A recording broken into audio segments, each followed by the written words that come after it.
سہل بن سعد نے بیان کیا کہ نبی کریم صلی اللہ علیہ وسلم کے سجدہ کرنے کی جگہ اور دیوار کے درمیان ایک بکری کے گزر سکنے کا فاصلہ رہتا تھا۔ صحیح بخاری حدیث نمبر 496۔ سلمہ بن اکوع رضی اللہ تعالی عنہ نے فرمایا کہ مسجد کی دیوار اور ممبر کے درمیان بکری کے گزر سکنے کے فاصلے کے برابر جگہ تھی۔ صحیح بخاری حدیث نمبر 497۔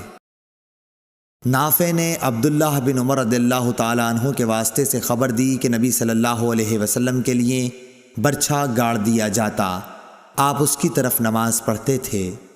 صحیح بخاری حدیث نمبر 498۔ عون بن ابی جحیفہ نے بیان کیا کہ میں نے اپنے باپ ابو جحیفہ وہب بن عبداللہ سے سنا، انہوں نے کہا کہ رسول کریم صلی اللہ علیہ وسلم دوپہر کے وقت باہر تشریف لائے، آپ کی خدمت میں وضو کا پانی پیش کیا گیا جس سے آپ نے وضو کیا، پھر ہمیں آپ نے ظہر کی نماز پڑھائی اور عصر کی۔ آپ کے سامنے عنزہ گاڑ دیا گیا تھا اور عورتیں اور گدھے پر سوار لوگ اس کے پیچھے سے گزر رہے تھے۔ صحیح بخاری حدیث نمبر 499۔